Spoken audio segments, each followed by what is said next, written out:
Hello everyone, welcome to Hindi literature with Bhavanagiri channel पर।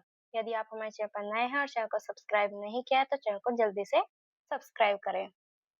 तो आज हमने जैसे बताया था कि 3 दिन शुक्ल सीरीज पढ़ेंगे, तो 3 दिन आपकी रामचंद्र शुक्ल की 3 क्लासेस हो चुकी हैं। उसका लिंक आपको इसी वीडियो के डिस्क्रिप्शन बॉक्स में मिल जाएगा।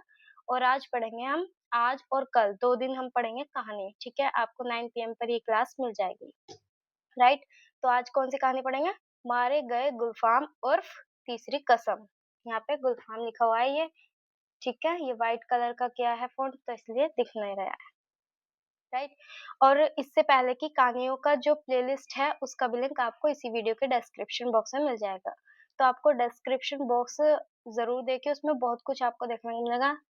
रामचंद्र शुक्ल की जो प्लेलिस्ट बना रही हूँ वो भी इसमें मिल जाएगी इसी वीडियो के डिस्क्रिप्शन बॉक्स में।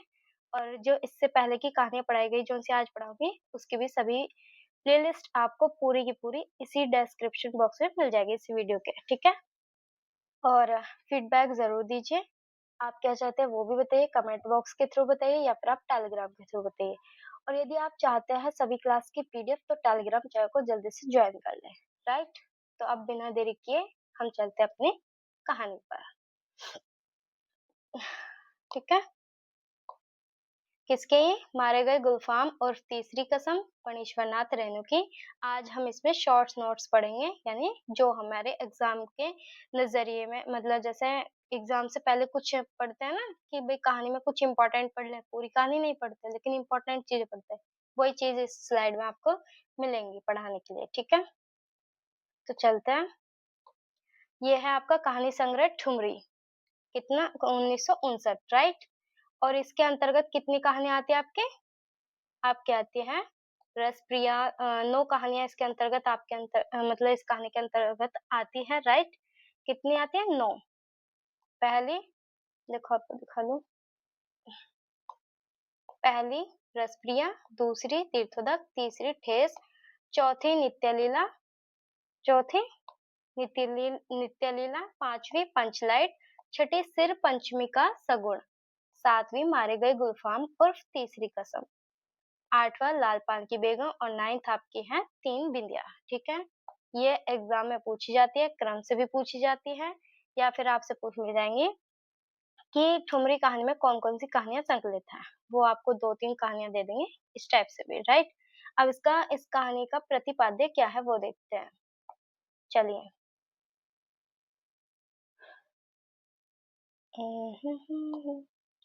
आंचलिक, आंचलिक कहानी या ग्राम गीतों का प्रयोग प्रेम की पीड़ा और उसकी भीनी खुशबू, ठीक है, इसमें दिखाई देती है कहानी में।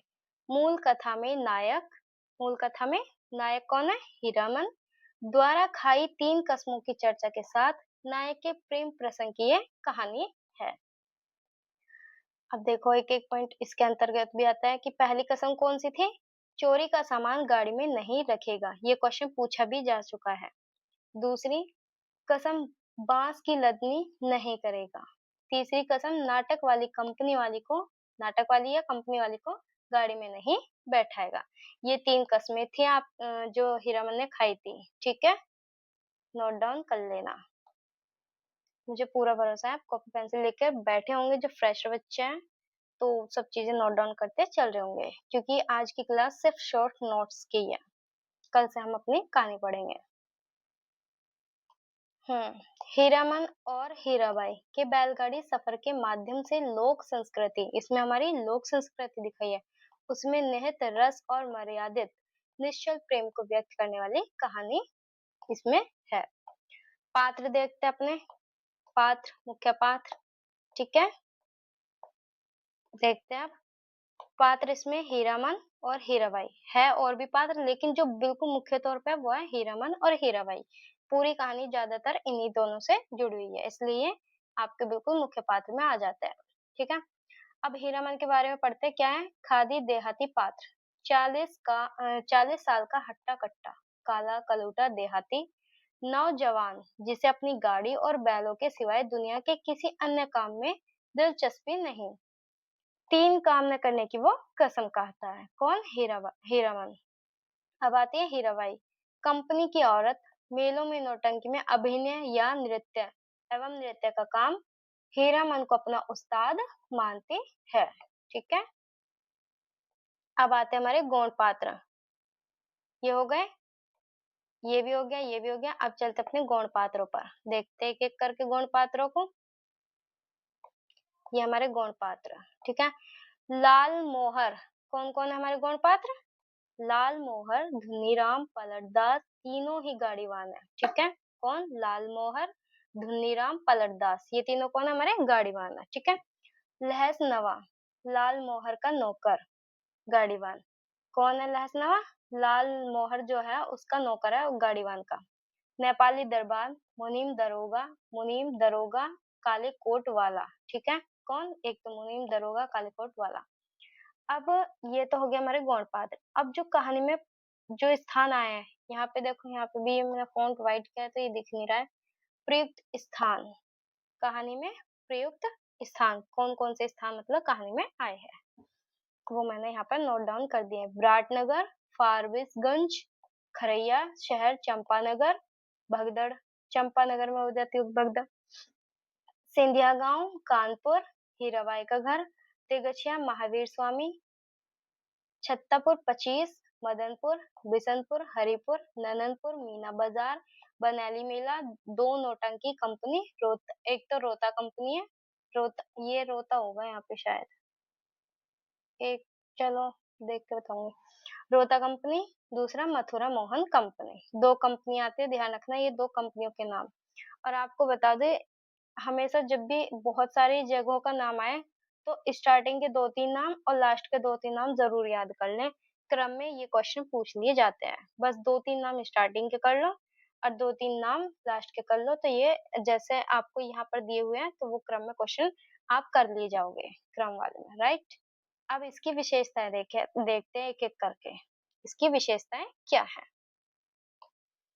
विशेषताएं हैं, फणीश्वर नाथ रेणु ने नई कहानी के दौर में प्रेमचंद के गांव और उसमें बसी दुनिया को अपनी कहानियों में जिंदा रखा।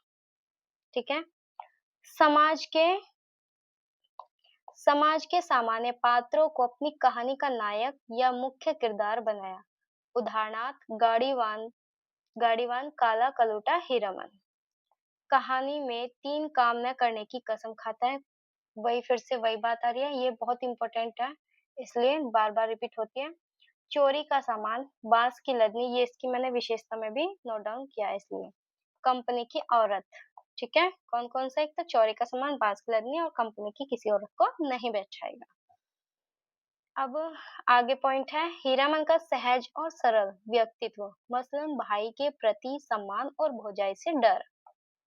रेणु जी जो थे, फणीश्वर नाथ रेणु ने अरे भाई, लोक जीवन की समृद्धि को दिखाया है। इसमें लोक जीवन की समृद्धि को दिखाया इस कहानी में। उसमें त्याग, गीत और परिवेश को सुंदर ढंग से सजाया गया है, यानी संजोया है। बहुत ही अच्छे ढंग से इस कहानी को संजोया गया है। किस किस के माध्यम से? त्याग, गीत और परिवेश को दिखाकर। हीरामन का संसार लगा और देखा से बना है, यानी हीरामन का जो जीवन रहा है वो बस लगा, या तो कोई बात लगा, ऐसा लगा या देखा, ये दो शब्द थे जो उसका संसार उसी में समा गया। हीराबाई का संसार परखा है। कहानी में एक जगह जगन्नाथ धाम नाम का उल्लेख भी दिखाया गया है। इस कहानी पर तीसरी कसम फिल्म भी बनी है। हाँ जी, इस कहानी पर तीसरी कसम पर फिल्म भी बनी है, जिसके संवाद लेखन का कार्य स्वयं रेणु जी ने ही किया है, राइट। कहानी की मूल संवेदना क्या है? प्रेम। यह एक अधूरी प्रेम कहानी बनकर रह जाती है। तत्कालीन समय में मनोरंजन के साधन नौटंकी का वास्तविक चित्रण देखने को इसमें मिलता है। ये हमारे शॉर्ट्स नोट्स हो जाते हैं। और आपको बता दूं, एक मिनट, आपको बता दूं, मैंने यूजीसी नेट हिंदी हिंदी नाम से प्लेलिस्ट बनाई है कहानी की। ठीक है, किसके? कहानी की। यूजीसी नेट हिंदी कहानी भी है उसमें, दिख रहा है। ये प्लेलिस्ट का नाम है प्लेलिस्ट का नाम है, जाइए देख लीजिए, बिल्कुल डिटेल में पढ़ाई गई है, बिल्कुल ऐसे ही जैसे ये नोट्स बना हुआ है, ऐसे ही बिल्कुल पढ़ाया गया है हर कहानी को, और जो कहानी में इम्पोर्टेंट चीज़ें वो भी अंडरलाइन या हाइलाइट कराया गया है, राइट? और रामचंद्र शुक्ल की भी मैंने चला रखी है, उसमें 3 क्लासेस हो गई हैं उसकी, और उसकी भी प्लेलिस्ट आपको इसी वीडियो के डिस्क्रिप्शन बॉक्स में मिल जाएगी, राइट? रामचंद्र शुक्ल वाले।